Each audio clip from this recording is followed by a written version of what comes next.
Bom, muita gente nesse programa fala de livros de ficção ou de poesia. No meu caso, eu vou falar de um livro de não ficção, que é A Menina Sem Estrela, que é uma reunião de crônicas memorialísticas do Nelson Rodrigues, publicada no Correio da Manhã em 1967.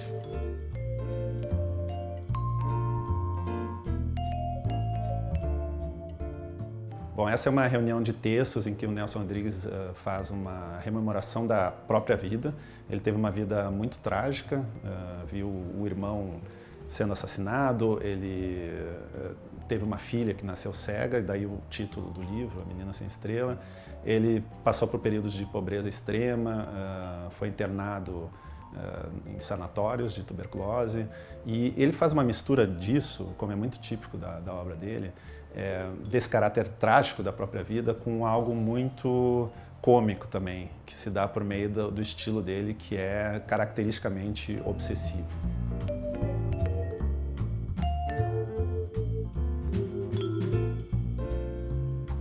Então eu estava já bastante familiarizado com o universo do Nelson, aquela coisa das famílias do Rio de Janeiro, do subúrbio, dos adultérios, dos crimes de amor, das paixões pelas professoras, etc. Aquela coisa muito trágica dele. Quando eu comecei a ler as crônicas, e foi um pouco mais tarde, eu descobri que aquilo tinha uma elaboração textual muito, para mim, muito mais interessante do que a elaboração que ele conseguia fazer no teatro. Eu gosto do teatro do Nelson, mas eu ainda acho que ele, como cronista, é melhor. E não só como cronista de jornal do dia a dia, mas especialmente como memorialista. Então, eu concordo com o Rui Castro, que foi o organizador dessas Crônicas do Menina Sem Estrela na primeira edição, que eu acho que é dos anos 90, da Companhia das Letras.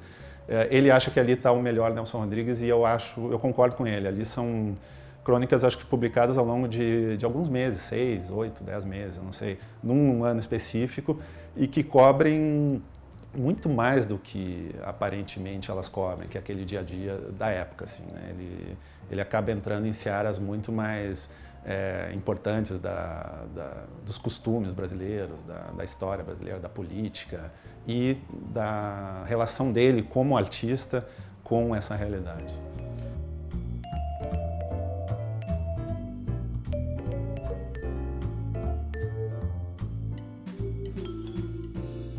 Esse é um livro ao qual eu volto muitas vezes. Eu não tenho muita dúvida de dizer que é um dos melhores textos da língua portuguesa. Eu acho que, para mim, pelo menos, dos textos da língua portuguesa, pelo menos os publicados por autores brasileiros, ele está ali entre os 3 primeiros, talvez. Eu gosto muito do Grande Sertão Veredas, do Memórias Póstumas, de vários outros livros, mas nenhum desses a nenhum desses eu volto com a frequência com que eu volto ao texto do Nelson, basicamente porque é um livro muito engraçado, e a par de todo o conteúdo trágico dele, ele é um livro que me faz rir cada vez que eu pego, eu leio 2, 3 linhas e começo a rir já.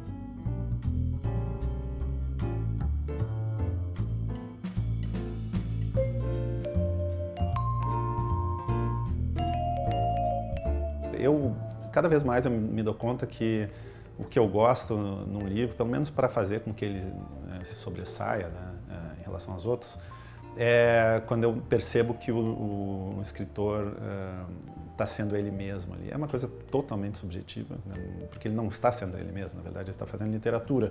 Mas, de alguma maneira, ele cria uma ilusão ali no leitor de que aquilo que ele faz no livro é autêntico. No caso do Nelson Rodrigues, eu não tenho a menor dúvida, até porque é um livro que não é ficcional, embora misture, claro, como toda memória, uma reinvenção ali no meio, mas eu não tenho dúvida de que ele está dizendo o que pensa de verdade, e não num sentido banal da coisa, de dar opiniões controvertidas ou coisas do gênero, mas o tempo inteiro eu noto que ele não faz nenhum esforço para parecer algo que ele não é. E isso é uma coisa que eu valorizo muito, tanto na não ficção, que é o caso aí, quanto na ficção.